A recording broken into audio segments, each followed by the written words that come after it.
par le sujet parlant. Comme convenu avec mes amis, spatio-temporel obéit à une logique du délire fictionnel, un va-et-vient entre Asra et Gaïda, où les temps sont repérés par les surgissements d'événements. Après le départ des Burgons, le 10e été de la sécheresse, le texte s'ouvre par le questionnement du narrateur sur sa capacité d'adaptation. Après un séjour à l'hôpital, les lieux de la mémoire sont visités avec nostalgie. La forêt des buis n'est plus, je cite Sahaba. Face à l'écrit du poète Mohamed Sahaba, et après avoir lu le texte, je fus prise par un engouement de faire de ce roman l'objet de ma recherche. Je fis d'innombrables lectures, vaines. Le sens m'était caché, alors que la texture délirante me posait question. Il fallait tenter une lecture en commençant par la dernière partie du chapitre 5 du roman, le rêve et le cauchemar, fait par le narrateur, pour pouvoir démêler le fil. Ce qui m'ouvre n'est pas fortuit. Le tourbillon du fantasme, ou cette écriture pure dont l'énigme repose sur l'espace temporel, occupé par le rêve dans le texte. Cet espace consacré au rêve est-il anodin? Ce questionnement m'a mis devant la nécessité d'entreprendre une lecture circulaire. Le rêve m'a balisé le chemin, défraîchi par le début de ma participation depuis 2008 au séminaire de psychanalyse organisé à l'hôpital psychiatrique Maillot et à la Fédération de la psychanalyse et des ateliers de psychanalyse de Paris. Ce qui a permis une confrontation avec le texte objet de ma recherche et d'un accompagnement très singulier pour mener ma thèse à bout. Mue par cette motivation et par l'œuvre poétique de l'auteur, lue précédemment, 10 recueils, je fis ce parcours à partir de cette problématique. Étant donné les caractéristiques du texte, d'écriture fantasmatique, de suivre le chemin du double, 6 fois. Ce double, perdu, aimé, recherché, protégé, brûlé par un feu purificateur, traduit un clivage. Les traces restent entistées comme partie morte du moi, comme a travaillé dessus Ferenczi et Alice Alpon. Ferenczi, et Alice. Ce double migrant, personnage de Hajar en difficulté d'être, de quête d'identité, difficulté d'être quand on est soi-même non signifié. Ce double féminin symbolise-t-il la psyché, elle, chair et sang mortel et spirituel? Déni du Père, absent tout le long du texte, sauf pages 109 et 178, d'où cette texture délirante, traduisant les désordres et soulignant la subjectivité du narrateur. Disposons des concepts psychanalytiques. J'ai lu le texte comme un délire, offrant une ouverture sur le monde intérieur du narrateur, où l'idéal du moi est visé. Le roi tué, le roi homme des contrées mortes. Constatant la fulgurance des métaphores omniprésentes dans le texte, jusqu'à déborder sur le péritexte, mon intérêt s'est porté sur l'analyse du titre du roman, afin de relever sa fonction métalinguistique, comme Jean Genette a travaillé dessus sur les figures, édition Le Seuil, englobant le texte et le dépassant. Ainsi, le royaume des contrées mortes se lie, le roi, Satan, homme contre la mort. Le roi, le moi, pour moi qui est l'idéal narcissique, contre, lutte contre le traumatisme de la scène originaire, mort, scène originaire comme agression mortifère. Mort, pulsion de mort. Le royaume des contrées mortes et le moi contre la mort. La pulsion de vie contre la pulsion de mort. Phrase dont la réversibilité signe la finitude de l'être. Cet élan de vie nécessaire à toute création créatrice chez l'artiste, Sahaba le traduit par la bouche du narrateur, Eros, qui se trouve piégé par la férocité du carnage, Thanatos, est finalement sauvé. Eros et Thanatos structureraient donc toute la vie psychique, la psyché qui se dérobe dans ce lieu d'écriture, à toute tentative du lecteur, malgré la démarche de l'écrivain qui intègre les normes et les traditions qui régissent Asra et Gareda, des lieux, d'espaces fictionnels, théâtre de lutte entre différentes sectes, où l'on dénote une certaine aspiration du narrateur à échanger avec autrui, qui est la recherche de l'altérité.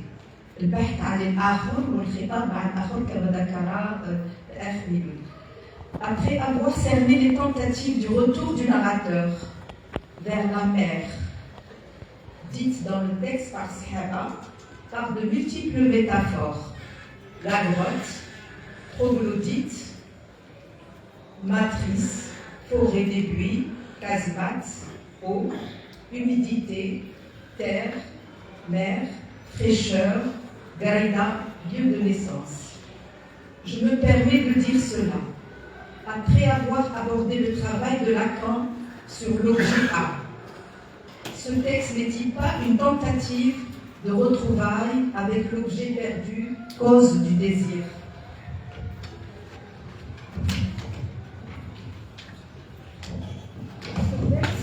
Ce texte n'est-il pas témoin d'un manque à être, d'un manque à jouir, partagé avec cette grande autre? Après ce bref aperçu, peut-on déduire que l'écriture tient lieu de langage, de dialogue, lieu de dialogue entre soi et soi-même, comme un autre? Comme le souligne Agnès Varnier, le cahier est un espace d'hospitalité pour tout écrivain, une auto-hospitalité, selon l'expression d'Alain Montandon. Un alter ego, l'écrivain s'adresse à un autre qui a un nom, un prénom, ou bien se dédouble. Cas du narrateur et son double de Sahaba.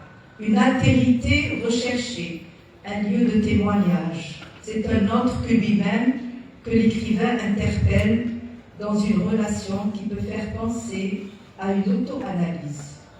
Dans cette relation de soi à soi, autotransférentielle, dont Sahaba évoque l'effet salvateur. Sahaba m'a dit, c'est l'écriture qui m'a sauvé. L'écriture est structurante, elle nous arrache au chaos. Elle permet d'avoir une représentation valorisante au moment où tout semble s'écrouler.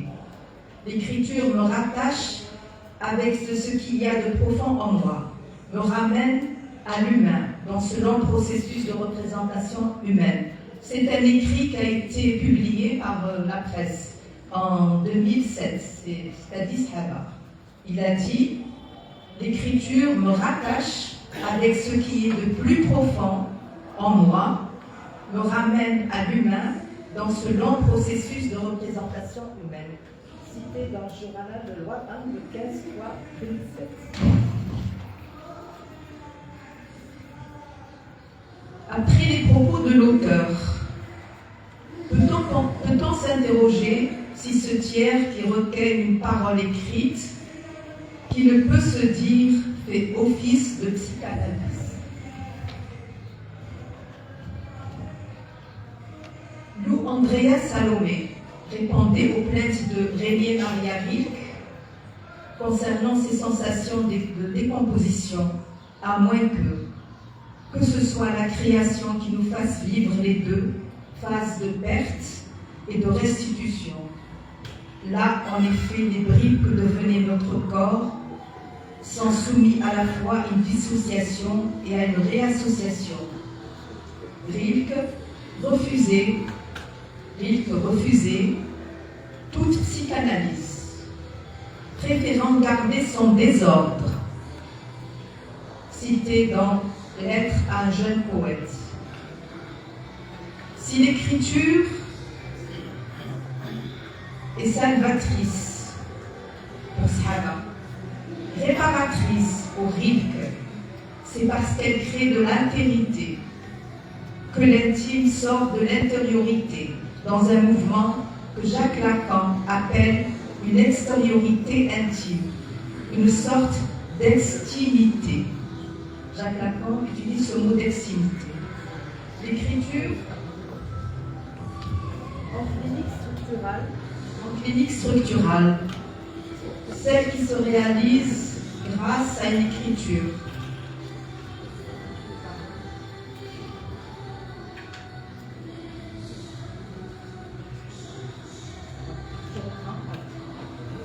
La création artistique dans tous ses formes peut-elle réussir, faire suppléance au trauma. Le micro, c'est Oui, pardon. Ce tiers qui accueille soit par la littérature, soit par toute autre forme d'expression artistique, peut-il faire lien pour que quelque chose se reconstruise? Une auto-analyse réparatrice, à l'inverse de la psychanalyse, qui travaille dans la déliaison, la déconstruction, avant que quelque chose se construise.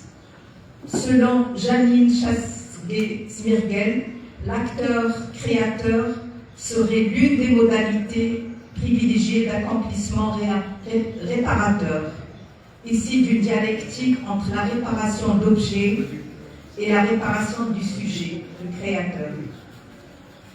Si l'écriture et l'analyse sont deux opérations différentes, mais se partagent le même lieu, qui est le langage, sous sa forme écrite et orale.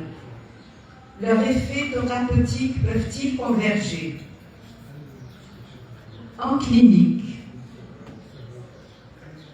structurelle, je parle de la clinique, celle qui se réalise grâce à une écriture. Je ne parle pas de la clinique psychiatrique qui utilise les médicaments et la chimiothérapie, qui utilise la stabilisation. Je parle de la clinique de la réparation, la clinique de la psychanalyse, la clinique de la suppléance.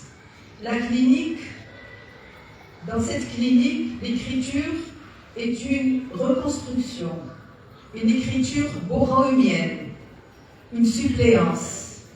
Dans cette clinique, le nom du Père apparaît lui-même comme une suppléance, mise à la disposition de l'écrivain pour bricoler ses symptômes. C'est-à-dire que le symptôme doit exister, il ne doit pas disparaître. Alors que dans la clinique chimio, dans la psychiatrie, avec les médicaments, on nie les symptômes. On soigne ce qui est apparent. Voilà. Dans la psychose, Lacan, qui a lu James Joyce, un écrivain flirtant avec l'illisibilité, le livre d'Ulysse, c'est une expression du réel, une expression de la subjectivité. Lacan met en évidence cette invention qu'il définira comme une suppléance singulière qu'il nomme symptôme, une nomme symptôme, qui lui permettra pas de sombrer dans une psychose. Supplier, réparer quelque chose qui ne tient pas. Alors, la théorie de Lacan, c'est les trois rangs, le réel, le symbolique et l'imaginaire. Quand il y a déliaison de ces nœuds, il y a un quatrième nœud qui vient rapprocher, il est à les rangs. C'est une définition mathématique. Alors, l'écriture, et c'est le quatrième rang qui fait tenir les trois rangs.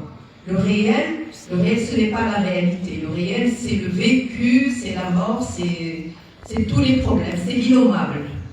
Voilà. Alors, en pratique clinique, il suffit de nouer à la langue. La langue, L-A-L-A-G-E, la langue singulière du patient. Je ne parle pas du langage, je parle de la langue du patient. C'est l'écoute du patient pour lui permettre cette suppléance, qui peut se faire par une écriture, par un travail artistique, par un bricolage. On appelle ça un bricolage. Voilà. Alors, oui, je conclurai par la considérable question que pose Simone Molina, qui est psychanalyste, qui a fait des ateliers d'écriture. Dans son livre Écrire entre psychanalyse, l'histoire et le politique, édité par l'Armat en 2011, suffit-il d'écrire pour inscrire la question qui renvoie comme telle, comme elle dit, à la transmission? Merci. Alors, je soulignerai aussi que dans le roman de Mohamed Sahaba, il y a كتابة عجائبية. Elle est عجائبية, elle est غريبة داخلة العجائبي، وهي كتابة أيضا صوفية. كاين واحد الكاتب مؤلف عايش في الولايات المتحدة عمل دراسة عن الشعر تاع محمد سحابة، وجد فيه الكثير من الشعر الصوفي، وحتى في كتابه هناك يعني فقرات تدفعنا إلى قراءتها على أنها مخاطبة صوفية، اللجوء إلى صوفية. وشكرا. شكرا. فقط كتاب قديم شوية تاع محمد سحابة، دايوغ ان طون دو ديتريس، بالنسبة لي ما يعرفوش من الكتب الأولى تاعه. العنوان تاعه؟ دايوغ ان طون دو ديتريس.